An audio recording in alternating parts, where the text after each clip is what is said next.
Hello, everyone, and welcome to Open Observability Talks, our first episode of 2024. I'm your host, Dotan Horvitz, and here at Open Observability Talks, we talk about anything DevOps, observability, and open source. So may the open source be with you. Actually, I just got the Spotify Wrapped end of year stats on our show. Our show was streamed in 56 countries. That's amazing, across North America, South America, Europe, India, and many other places. Very exciting. And we more than doubled our followers in 2023. So thank you for all of you for following us and for ranking us high. We got hundreds of followers ranking us top 10 podcast. So if you like the show, do hit follow and rank us and invite your friends. And I'd also like to thank our sponsors, Logs.io, the cloud-native observability platform. Logs.io takes the best-of-breed open source projects such as Prometheus, OpenSearch, and Jaeger and offers them as a unified observability platform built for scale. For those joining us on the live stream, so we live stream on YouTube or Twitch, and actually for the first time, we start streaming also over X, Twitter. So feel free to share questions and comments on the chat, on the platform of your choice. And very exciting to see if the streaming over X would be interesting. And with that, let's move on to today's episode. Many people ask me about platform engineering. The episode I did here on the show over a year ago about platform engineering was actually one of the top episodes of the show ever. And towards the end of 2023, when I was asked for my predictions, I said that this year, 2024, we'll see platform engineering become production grade. And I wanted to open 2024 with looking into this topic and learn from those who already implemented it at scale. In this case, the e-commerce hyperscaler Shopify. And my guest for this is Aparna Subramanian, Director of Production Engineering at Shopify. Good morning, Aparna. Hey, Dotan. Happy to be here. Thank you very much for being with us. Where are you joining us from? I'm joining the show from India. That's exciting. I shared with you on our little chat earlier that actually India is, I think, second most popular from the audience, the second largest audience following the show. So really exciting to have the followers out there at home and also having you here on the show live from India with us. That's great. And you have an interesting journey with platform engineering, which is the topic. I even put, by the way, the T-shirt, platformers, especially for those who are on the video cast, can see not the regular shirt. So you have an interesting journey with platform engineering, not just with Shopify, which will be the main topic today, but also from the vendor side, running engineering for Tanzu at VMware. Can you tell us a bit about your background? Yeah, definitely. I'm currently the director of production engineering at Shopify, and my team is responsible for what we call as the production platform that runs all of the stores across the millions of merchants that we support at Shopify. And prior to joining Shopify, I was with VMware, where I worked a lot on cloud automation. And I was also the founding member of Tanzu Kubernetes on vSphere. So yeah, it's fair to say that I've been in the cloud native infrastructure space quite a bit, and that's where I spent most of my career. Sounds good. And today with Shopify, with the platform engineering, that's a massive scale. Maybe before going into the platform engineering, just for people to understand the what you and your team need to support, can you give us like in high level, broad strokes, what's the scale that Shopify operates? Yeah, definitely. So Shopify is an e-commerce platform. So Black Friday, Cyber Monday is always a very exciting time of year. And typically, what we do is year long, we prepare for Black Friday, Cyber Monday. And then the following year, that becomes the baseline scale requirements for our platform, given the growth. So I have some stats here. So just to get some understanding of the scale of Shopify, during this past Black Friday, Cyber Monday, our application servers were handling 58 million requests per minute. And the database was handling 19 million queries per second. And if we look at our streaming infrastructure, that was about 29 million messages per second of stream processing. So that's to give a sense of like the different main systems involved in what it takes to support e-commerce on a platform of this size. And I mean, in addition to this, like every year, we're always trying to operate a little bit more efficiently than the previous year. And then, the following year, this becomes the scale, the baseline of the platform. These are very impressive numbers. That's mind-boggling numbers to try and wrap your head around. So let's really talk about platform engineering then. Can you Sure. give us a bit about the history and why you found yourself needing platform engineering at all? Yeah, so we all know that this rigid boundary between like operations and dev only works when you're sort of small scale, you don't deploy to production that often. And then the movement of like DevOps came in. And the challenge with DevOps or like dev owning ops is it's just transferring the ownership to the developers without really giving them the right tools and the time and the space to work on these problems, right? So and it also leads to a problem where there's like multiple different teams who are now owning ops, and then it quickly becomes a problem of, okay, so there are like 5 different ways to deploy things to production. And that's exactly the realization that Shopify had back in 2016, when we had like 4 or 5 different ways to deploy things to production. And that's when Shopify decided to take the approach of like platform engineering and have a platform where all of these tools are custom built for our business, custom built for our developers, and there's like one unified way of deploying things to production. Interesting. So for you, it was sort of streamlining, and also in a way, not beyond the tooling, obviously, also the dimension of and the knowledge, the sharing, the learning, right? Yeah, it's definitely sharing the learning and transferring the learnings across like one app to the other. Otherwise, you're creating these silos. And the other thing is now it creates the time and space for application developers to do what they do best, which is building features and shipping those features. And for a platform of the size and scale, there's a significant amount of expertise that we need on like compute, network, storage, streaming platform, observability, and all of these. So it creates the time and space for these platform engineers to specialize and rebuild the platform, constantly evolve the platform to the next better version of what it is. Yeah, in today's world, especially, and I know that you were one of the earlier adopters of Kubernetes, definitely at scale, the specialty knowledge and skill set that is required for each and every element of these infrastructures is its own domain, and expecting the application developers to also master each and every one of these is not realistic, and definitely defocuses from the main path. So I'm curious if you can share maybe a bit more about how you. About the architecture and how you, and then we'll talk about how you support with the platform engineering this architecture. Yeah, that sounds good. So at Shopify, everything runs on Kubernetes. Our stateless workloads, our applications, and the stateful workloads, all of our databases. So given that this is a what we call as a platform of platforms. So even though we have like one platform, we have like the database platform, we have the streaming platform, we have the observability platform. So all of these platforms are independently owned and maintained by a specialized group of platform engineers. And application developers own their application code, and they're still responsible for shipping their PRs, CI, deploying their applications to production.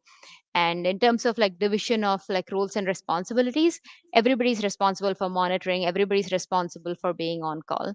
But it's the application developers are responsible for the application portion, and the platform engineers are responsible for the platform and the infrastructure.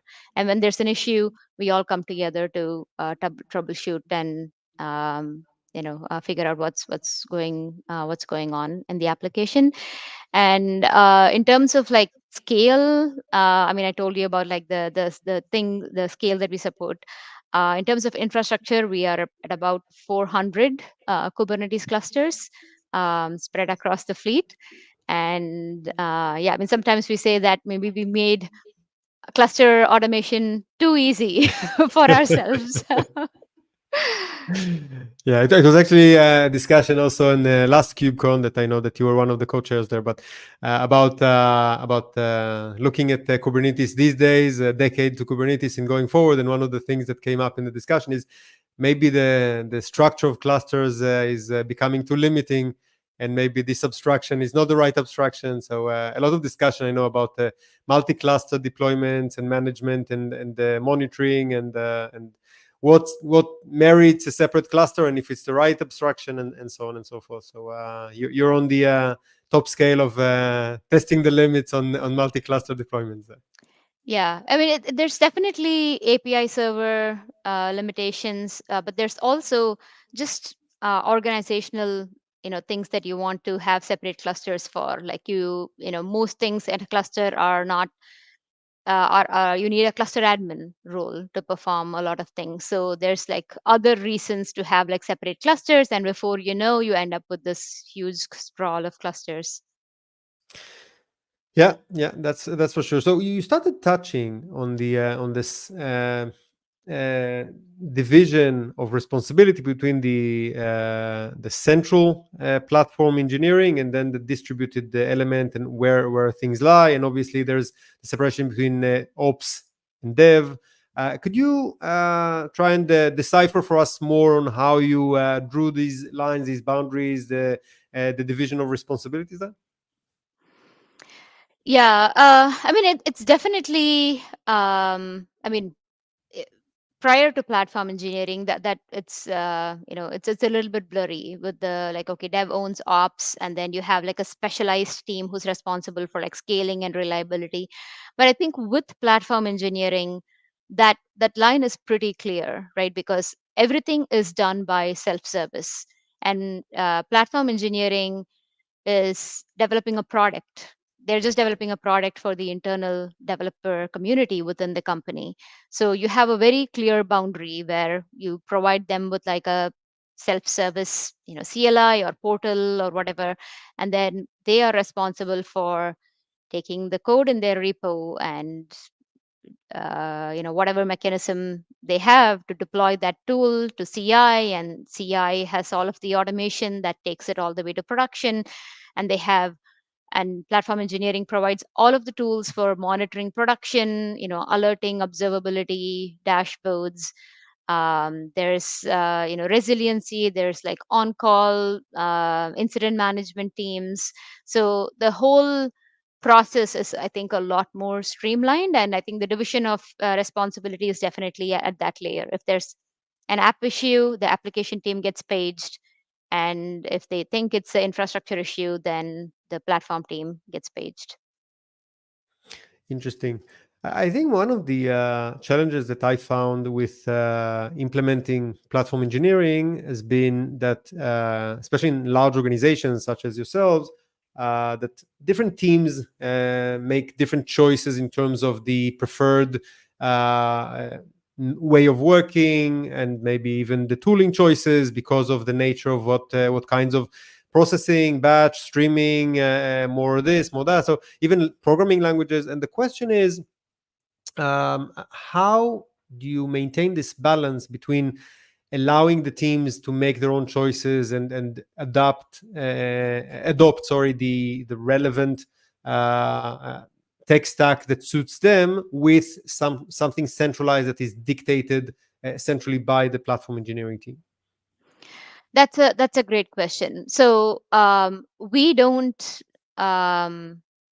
I mean, there's no mandate across the organization that the dev teams cannot do certain things, right? We embrace change, so we want the dev teams to actually push the boundaries. We want the dev teams to actually challenge us and come back with like, why don't we support this? Why not this? Right? So I think it's actually a very healthy dynamic within a company. And in fact, I think it's a symptom of a problem if the dev team assumes that, okay, so these things are not allowed or supported by the platform, and because of that I have to, I don't know, not use this new cloud service that the cloud provider has launched, or if I should rewrite my application in a certain way to make this happen.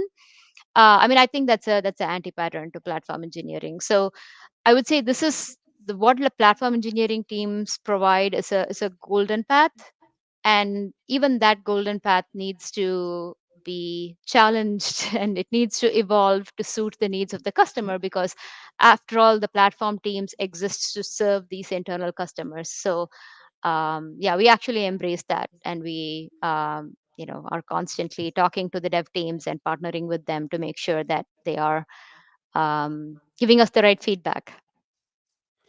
That's I used to be in past life product manager, so I'm all in favor of looking at platform engineering. I think this is the right way of looking at platform engineering as a sort of an internal product, and treating it as a product in the interaction with the app developers to um, characterize the needs and the pains and the what will definitely drive the features there, and also tune. But so I guess the question would be, when they do choose a different path that is not part of the golden path, is that like hands off from platform engineering side and they need to own, maintain, install, maintain, and all the cycle themselves, or is there still a way that platform engineering can engage on these cases? Yeah, I mean, it's pretty much they own the infrastructure, but then when there's a problem, or when they need some deep expertise on networking, for example, they definitely come to the platform teams, and we are, more than happy to engage. And when that particular application reaches a certain size and scale where it actually is a lot more work for them to handle, then we figure out a way for them to onboard to the platform, and hopefully by the time the platform will have everything that they need. Nice. Well, the toil pushes them to actually want to offload that to platform engineering. That's true. And when we talk about the stack that is in use, so let's say the ones that do align with the stack that is in use, another question that keeps arising, at least in my discussions around platform engineering, is how you strike the balance between abstraction and flexibility in a way, or how, because engineers on the one hand like the ability to configure the bits and bytes and have all the flexibility possible to fine tune things, and on the other hand, they're lazy to want to offload and say, hey, give me automation that I cannot be bothered with that. And as a platform, because it's not tailored to a specific team but rather something generic, how do you find the right level of abstraction that will strike the right balance between simplicity and flexibility? Yeah, that's a great question, and I'll say that that's definitely a work in progress, and maybe one of the most popular topics when end users get together and discuss is like, okay, like how much do you expose to the end users? Um, at Shopify, we started with a more like abstracted, like a layer on top of Kubernetes, and that actually did not work very well in the past. So we took the approach of like, okay, we don't want to hide Kubernetes from our application developers. So they have meaningful defaults, and they have a manifest that they can manipulate. And some advanced power users do, but for the most part, people don't manipulate their manifest. And there are, some definitely some challenges that we still have, like our there are bespoke applications, and we have to sometimes like have a separate way of deploying that application, and there's like not one way to deploy like every application in Shopify. There's in a few different ways, but that's still better than n number of ways to deploy Yeah. something to production. That's for sure. So how do you structure that? Like, do you have a team per product within the platform, or can you give us a bit about the teams? Maybe take one team as an example, just to understand how you structure this massive department under you. Yeah. So at Shopify, there's a infrastructure group, and within infrastructure, we have data platform, observability platform, stateful systems, streaming platform, and then the production platform, which is like the bottom layer that supports all of these platforms, and these platforms support the application developers. So that's a layered model that we have. We did not go the direction of like embedding a little platform engineering team within every product within Shopify. So we have a centralized infrastructure team within Shopify, and I think that that works well because you have a separate group or a craft called infrastructure engineers, and for organizational reasons it just makes it easier to grow, and mentor and facilitate all of that within an infrastructure group, as opposed to having a team where these platform engineers are embedded with like front end engineers and other types of crafts. Nice, and I think you mentioned in an earlier conversation also about dedicated teams within the platform engineering focusing on longer term projects. Yeah, yeah. So, I mean, the first thing is like BFCM, right? Black Friday, Cyber Monday. Like, how do we think about like capacity, and how do we do scale testing? How do we do resiliency testing? So all of that starts, right about this time of year. Even though Black Friday is not until November, so that's like an example of some of the futuristic work that we'll start doing. Another example is, okay, how do we IPv6, and how do we revamp our networking platform? And okay, how do we, and in the world, scale is only ever increasing. So how do we prepare for more scale, subsequent scale? And most platform teams will agree that at any given time we probably have a dozen migration projects happening. We are moving from like the old stack to the new stack, and then we are working with like every application team or product within the company to like bring them along with us, so that we can sunset the old way of doing things and move to the new way of doing things and have one way of doing things. So those are examples where we are like constantly evolving the platform. We call it like, we're changing the tire while still riding the car. That's amazing. And can you give us a sense of the velocity of the teams that operate at Shopify? Yeah, I mean, it's different for each application, but if we look at the main Shopify platform backend, we ship about 1,000 PRs a day, and the application itself gets deployed to production 107 times a day. This is like stats from a few weeks ago. That's agile in its best. So that's amazing to hear. And you mentioned the dedicated like initiatives within platform engineering to align to the Black Friday, Cyber Monday, and I think this is very interesting because in several industries, obviously in e-commerce, but also in others, that you have these peak special events throughout the year. Sometimes these are Yeah. known events that you can prepare for and maybe tune the environment towards that. In some cases it's unpredictable, or others, but this is it's extreme because in the magnitude of how much this peak is above the average, and obviously this is very challenging on your end to support with the platform. So can you tell us a bit about first of all what's this peak like in the numbers, and also what it takes from your end to support this sort of peaks? Yeah, that's a great question. And like you rightly said, some of this is predictable and some of this is unpredictable, right? And as a platform that supports millions of merchants, we don't have a way for everybody to tell us. And even if they tell us, it's not like we're going to be scaling for every single thing that's happening across these millions of merchants. So it's a matter of figuring out the right baseline capacity in the platform to make sure that we are able to support these flash sales, these like sudden peak volumes across the platform.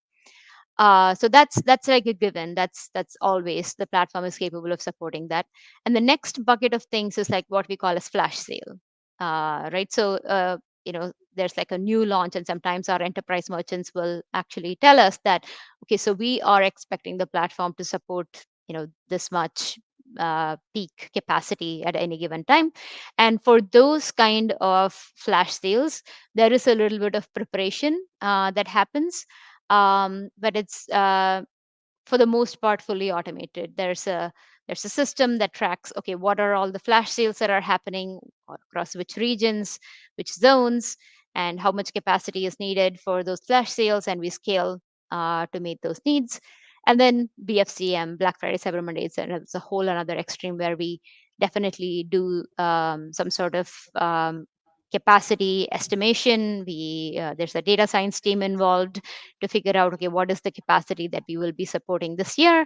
And we have a series of flash sales that are leading up to Black Friday, Cyber Monday. So we do scale um, weeks in advance to make sure that we are able to meet that capacity. We don't have like issues like stockouts. And when you're, in a large scale distributed system, you're always going to have surprises. So we are always prepared to deal with surprises. Yeah, so I think that's how it works. And a note about like auto scaling is That's the there time is to turn off the auto scaling. that is yeah, that would be a good time to turn off auto scaling. We try to use auto scaling as much as we can, but at the peak max volume, it's best to have a capacity so you don't have a whole lot of churn in your system, given the state of art of the technology right now. And who knows, in next year, in a few years, we'll have the technology matured to a certain extent that we can have auto scaling enabled throughout. No, also I think that we need to remember we're all the time as engineers and as maybe DevOps, we're all into optimizing so that we don't over provision and we have underutilized. But this is ultimately a matter of cost. It's not that it's wrong; it's just that it's costly. And if on the other end of the scale, in here is a significant revenue that comes from a flash sale or from a known event, let alone the major ones, Black Friday, Cyber Monday, then obviously this will, by orders of magnitude, will outweigh the cost that we will save with the infrastructure. It's definitely worthwhile over provisioning and making sure that the system is up and ready to serve. So we need to remember Yeah. it's not that it's wrong, just that it's costly. The question is if the cost is worth it for the event at hand, and it makes perfect sense. Mm-hmm. Yeah, and the other guiding principle that we have is like it's like one platform, like whether it's for the entrepreneur who's having their first sale on the platform, or if it's a big enterprise merchant, we need to be able to be available and support any given merchant at any given time on the platform. So the the Availability. merchant is of like customer is of utmost important. It's not about figuring out the I mean, we definitely want to be optimal so that we can do provide the best value for our merchants, but at the same time, the cost of that sale, the cost of customer satisfaction, all of that is extremely important.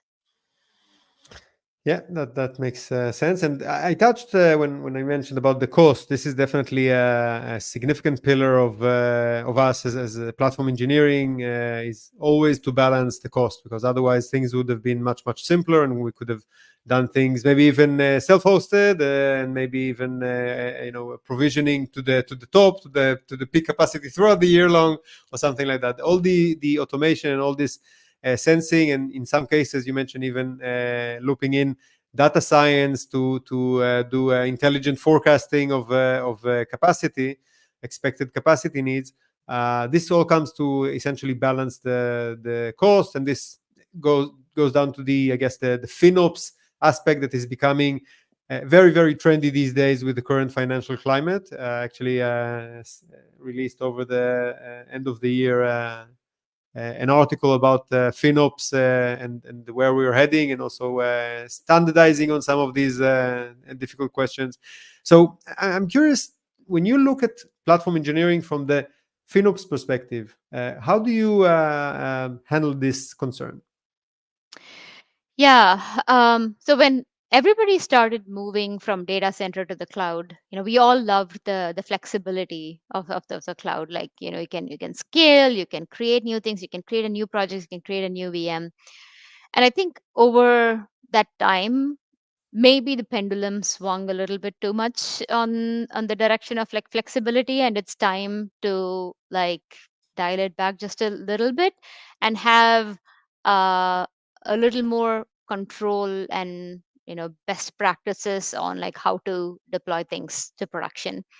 And an average developer working in the application team, it's not reasonable to expect that they will have all of these numbers to make the best decision of, okay, which region do I deploy to, which type of VM do I deploy to, right? And I think that is definitely becoming within the scope of platform engineering. Is, okay, how do you provide this visibility to the application developers?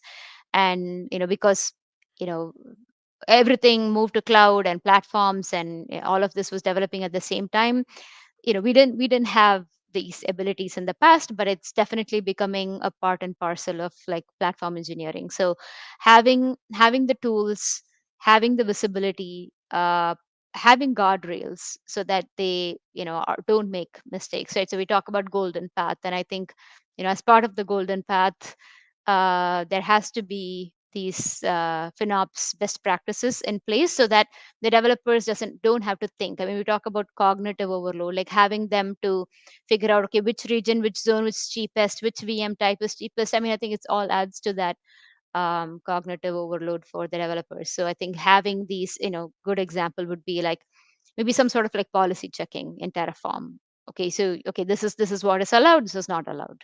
I think and surfacing that in the developer portal that we may have. I think these are all the type of things that are actively happening within the community and within Shopify.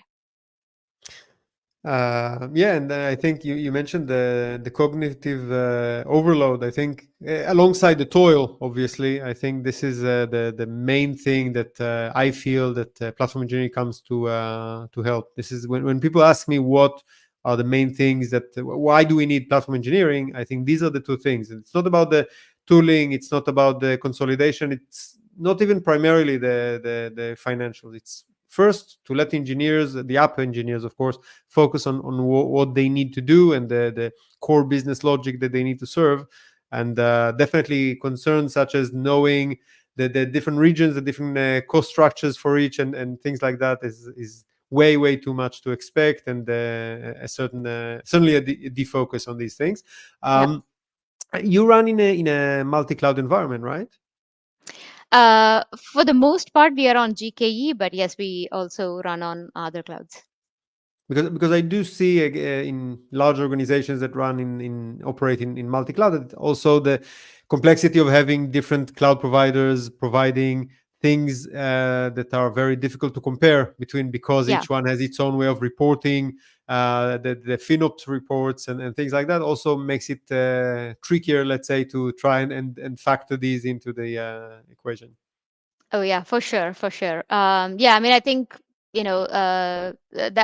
that's when the choice of like, okay, which cloud, which region, which it has to be automatic to a certain extent. And even when we talk about like providing visibility and insights, I think there's a good way to provide visibility and a not so good way to provide that visibility. If we say that you need to right size your application, you need to right size your application, it's not enough information, it's not actionable information, right? So something as concrete and actionable as like, we see that your min replicas is configured as X, but even during peak, you're not using as many, your efficiency is only this much, you could go down to X minus 5 replicas.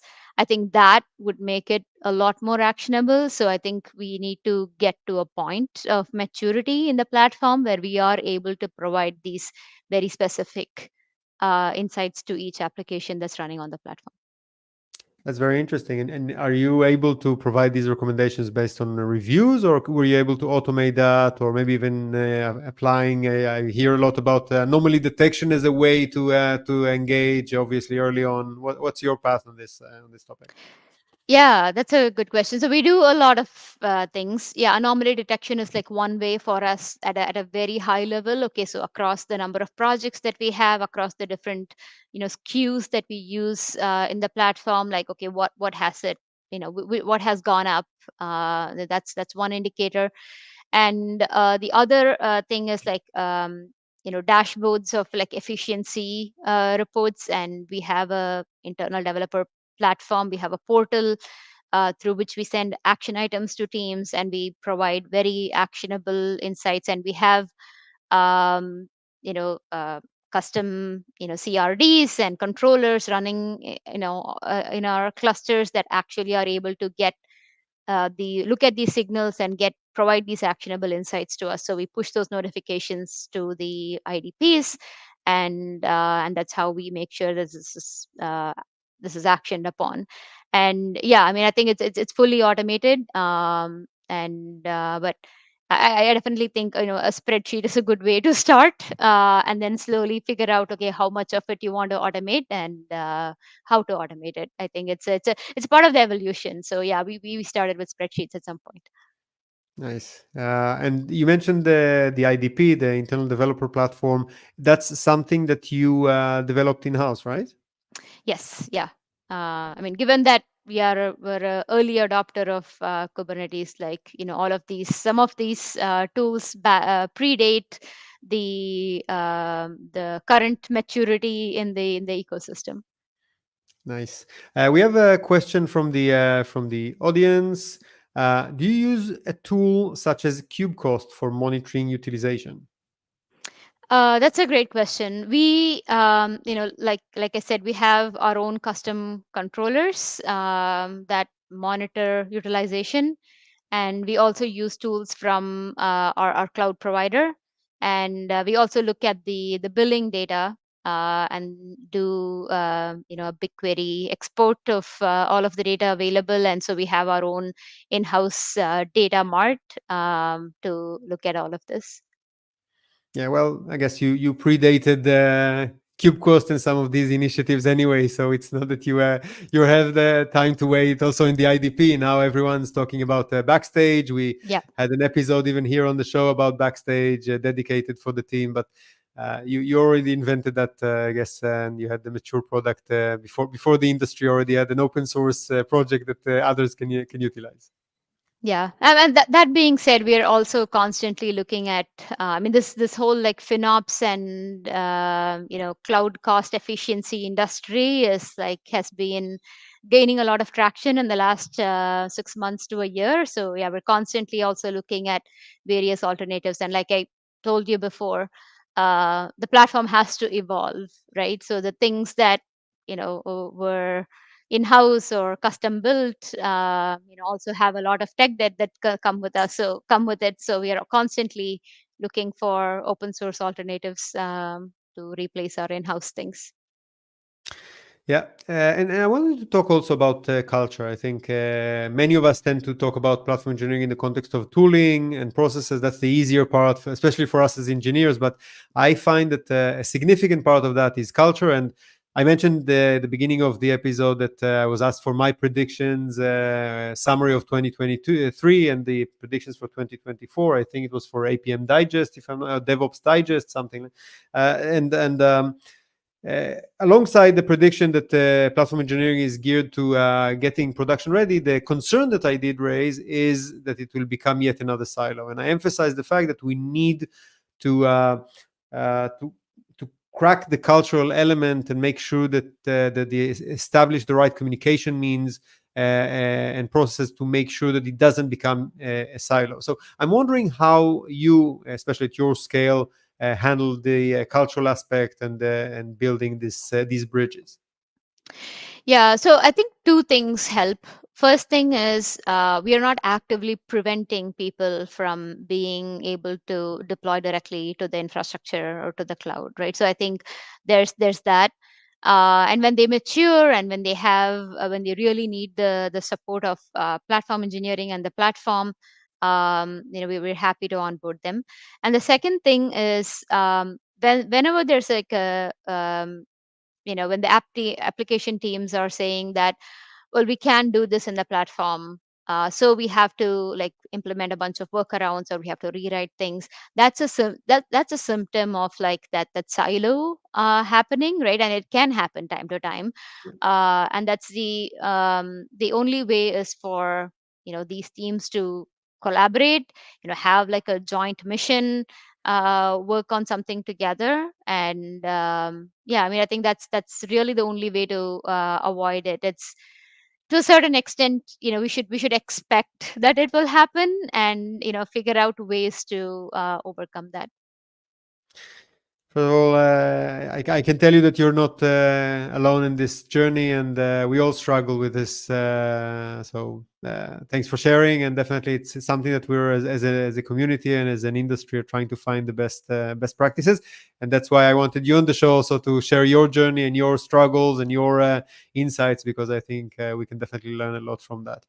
And I want to now put aside a bit of the your Shopify hat. Now talking a bit about about the community, and I mentioned that briefly, but you also have another role within the CNCF, being a CNCF ambassador. I'm proud to discuss this part as well within the end user SIG. First, do you want to tell us a bit about your role and maybe about the SIG, the special interest group that you chair? Sure. Yeah, I'm a co-chair of the CNCF End User Developer Experience SIG. So we are a community of end users, and by end user, what I mean is we are users of Kubernetes and a bunch of other cloud native technologies, but we are not we are not associated with companies that sell these technologies. So that's what end user means in the cloud native parlance. So we are adopters and users of all cloud native technologies, and we come together every other week in a SIG, and we talk about our challenges. We learn from each others, and yeah. So that's a little bit about the SIG, and I'm yeah, honored to be a co-chair of that SIG. Yeah, and we're glad to have you on the in the CNCF in this important SIG, the special interest group. And now, with your broader capacity and your scope beyond the Shopify, when you look at the main challenges and main concerns that come up in the end user discussions, what are the main, if you like, take the main two or three things that come up? Yeah. So, definitely platform efficiency optimization. We're always talking about, like, how to cluster auto scaling, VPA, HPA. How can we really operate a very efficient platform? That's like a very hot topic. And the other challenge is just about scale. I mean, we have a lot of tools to spin up clusters. Like, all of those are like solved problems. Like, we can, clusters are ephemeral, nodes are ephemeral, everything's ephemeral.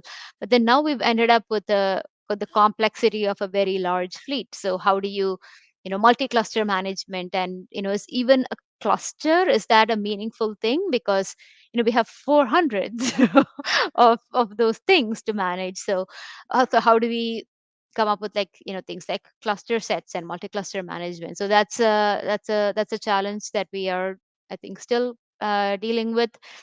And the yeah, I mean, I think that's really what comes to mind. I mean, we definitely compare notes a lot about, like, service mesh observability, scaling, performance, profiling.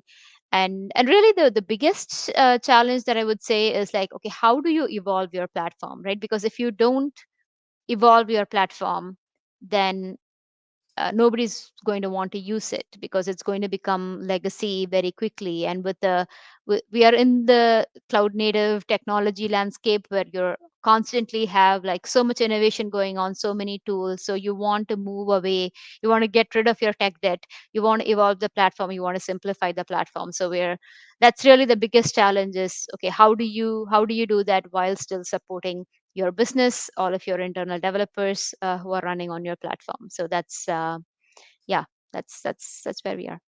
And where can people join, follow the discuss, join, chime in on the SIG? Can you say that for the audience? Yeah, definitely. I think the best way to join the SIG is because it's not a public SIG; it's only for end users. The best way to reach join the SIG is to reach out to Taylor Dolezal, who's the head of CNCF ecosystem, and then he'll get you added to the SIG. And anyway, first of all, we had Taylor Dolezal. I interviewed him here on the show at KubeCon last year, 2023. When I was there on premise, it was a festive episode there. So definitely reach out to him. And important to say that also the SIG or Taylor and the team issues reports that summarize the main takeaways, main highlights, main focus areas of the that come out of the SIG. So the reports are obviously publicly available for all. Yeah, yeah, definitely. Yeah. Highly recommend checking those out, and you'll get an idea of like the end user perspective on things. Yeah, and I should also briefly mention we're reaching the top of this part of the show, but in the end user context, there's also we've launched in the CNCF the end user tab, the technical advisory board, and you're also chosen to be on that board. Do you want to say briefly what the advisory board is about? Yeah, yeah, definitely. So, by nature, the end user is a closed SIG or a closed group, right? Unlike all the other SIGs, because this is only a community of end users, and we want them to openly share challenges and problems. So, what has happened is there's this end user SIG, and then there's the maintainers and all of the projects. So, this technical advisory board is formed to solve or address that gap, because we have two different groups and we want feedback to freely move from one group to the other. We want to make sure that end user feedback, end user perspectives are incorporated within the projects, and create more of a liaison so that we can streamline this communication and have the information flowing both ways. Nice. So really great to see the community of end users evolving and maturing. One of the things that I keep saying also to younger projects, like yesterday on OpenTofu, we'll talk about it soon, but essentially is that a critical element that they need to make sure is that it's not a vendor-only game, that only vendors talk amongst themselves in the ivory tower, but actually hear the voice of the engineers and the users that actually end up using that in production for their own use cases without any angle of a vendor. And this mix is very, very important. So I'm really happy to see the new initiatives. You already had the first meeting of the technical advisory board. So we're now going to see how this becomes a regular thing. But Yep. glad to see that kicking off. Yeah, definitely. And I'll use this opportunity to also invite other end users to actively come and join the SIG, right? Like reach out to Taylor, and we'll be more than happy to have you. And it's hard, right? Like as platform teams, you have a lot of like on-call responsibilities, operational overhead, and you're also constantly working on the next evolution of your platform. Yeah, so it's definitely hard to take out that amount of time and invest in like participating in a SIG. But personally, it's been totally worth it. For me, I've learned so much from other end users and how they approach things, and it's actually fascinating to see the similarities in the challenges that we face, and the differences in approaches, and how we can adopt a different approach and get the same result without having to learn it the hard way.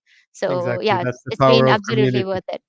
Yeah, Yep. the power of community and the power of sharing and learning from each other with each other, and that's great. And I just wanted to also congratulate you for being also a co-chair for the upcoming KubeCon Europe, that is going to take place in Paris in April 2020, sorry, March 2024.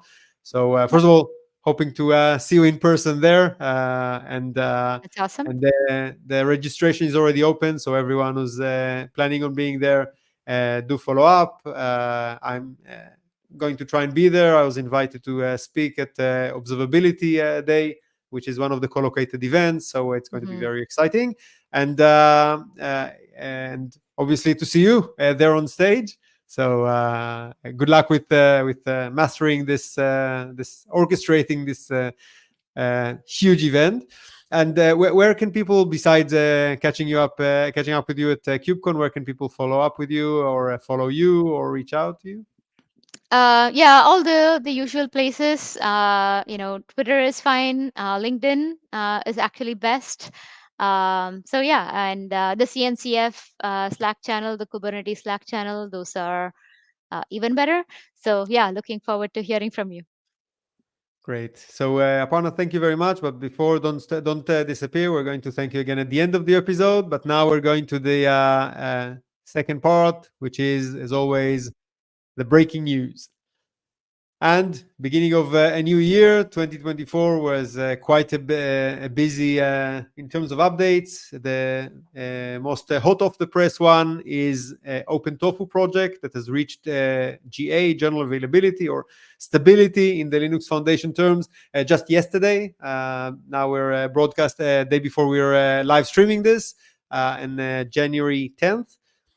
Very, very exciting. And I also, I'll share here a link, and also for the live stream audience. And obviously for those who are on the listening, I will do that also on the show notes.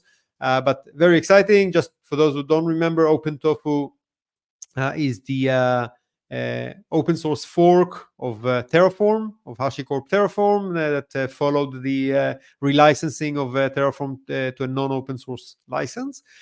We've covered that also here on the episode back in September 2023 with the launch of this fork, and with its joining the Linux Foundation as a foundational open source. So very exciting. And of course, I invite you all, for those who are newer to the project, to also check out that episode that we had back in September that gives a very good overview. And I had one of the creators and the core maintainers of the project. So this is exciting. Have you had the chance to look into OpenTofu and the announcements? Yeah, I've been following the announcement, and that's great. I mean, that's, I look at that and I, really appreciate the power of the community, right? I mean, and this is, yeah, I'm closely watching it, and I'll excited to see what they do next. And like you say, like, may the open source be with you, and that's the power of the community. Exactly. It was very exciting yesterday on the X Spaces, the Twitter space that we had discussing as a panel about this, and we had the maintainers there, creators of the project, and also enthusiasts from the community. It was very interesting to see the excitement around that, the expectations that come with it, and also, as I said, I gave some reality checks for the very young, promising project on how to increase the sustainability. It's a very good start having this under the Linux Foundation. They have a very good mix, so it's not one vendor owning it in any way. It's a good mix of players involved. Maybe seeing more end users there involved would be beneficial, and some others. But very, very exciting, and a very exciting day that we had yesterday in general. Another update that happened last month, December 23, was that Isovalent was acquired by Cisco. And the context, we're here about open source, obviously not companies, but Isovalent is the driving force behind the Cilium service mesh project. Again, another CNCF project, a graduated project.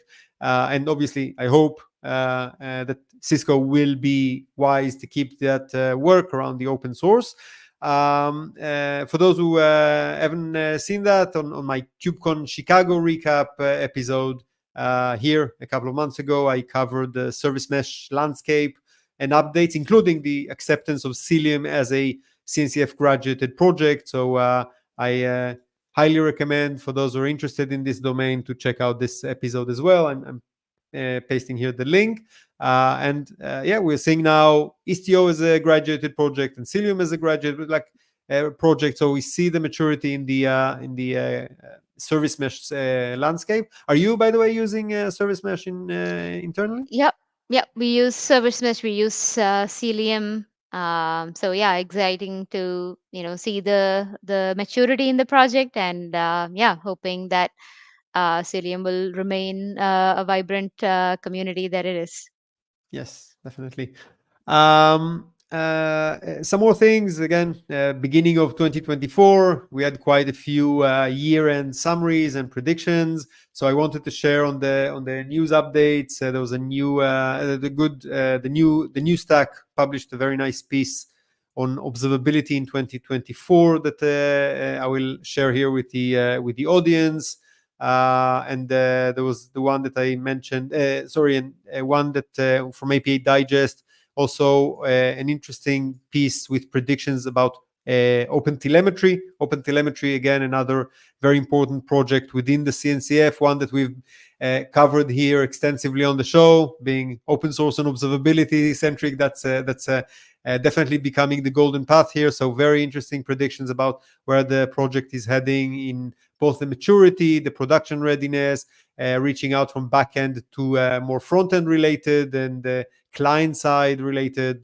So this is another update that is very interesting. Are you using, by the way, OpenTelemetry within the organization? Yeah, definitely. We were one of the early adopters of OpenTelemetry, and we are one of the key maintainers of the Ruby implementation of OpenTelemetry. Shopify being a Ruby on Rails shop. Nice. So maybe we should follow up in another episode with your end user experience with OpenTelemetry in one of the follow-up episodes.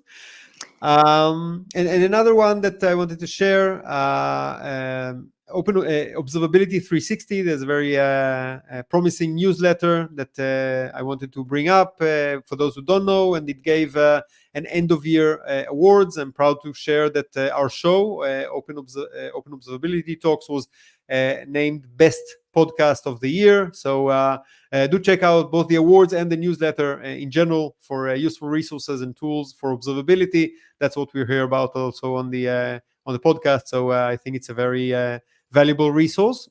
And the last thing that we have before we run out of time, I've been following how .NET has been taking observability up a notch in the past year, for those who've been following me on Twitter or LinkedIn. And one of the hot things that came out of the .NET Conf just a couple of months ago, less than a couple of months ago, was Aspire, an opinionated stack for building resilient, observable, and configurable cloud-native applications with .NET. And the hot news here is that Aspire, just last month, Microsoft announced the Preview 2 availability of Aspire, with a GA expected in the spring of 2024. Maybe it will somehow coincide with KubeCon in a way, but definitely exciting towards the .NET 8. So for all the .NET folks out there, highly recommend checking out the observability baked into the language and baked into the platform. Are you in any way using .NET in your organization? No, we're not. Yeah, but thank you so much for aggregating all of this news in the in the tech industry. It's so hard to like keep up with stuff. So this is thank you so much for curating that. Yeah, happy. That's the goal of the show, definitely. And I'm also myself have been flooded with so much information, so it's good to have these moments to consolidate, and also very nice to see specific stacks, specific programming languages that take these elements of monitoring, of configuration, of operability in cloud native environments and making it a first level citizen within the language. So this was very interesting and encouraging to see that with .NET. And I think this is all that we have time for today. So I want to thank you again, Aparna, for joining me. Thank you so much for having me. This was great. Thank you, and obviously thank you all our listeners for joining me on the show today and the opening of 2024. As always, all the episodes are available on your favorite podcast apps or on YouTube as well as a videocast format. And for those who are, if you listen to us here now on a podcast format, do know that we stream the episodes live on Twitch and YouTube Live, and now recently added also on X, on Twitter. So follow us on X at OpenObserve to get the live stream times and also to stay updated on more deep dives like this one. And of course, if you like the discussion, share it with your friends. We'd appreciate that. I'm Dotan Horvitz. Thank you very much for listening. See you next month's episode. And as always, may the open source be with you.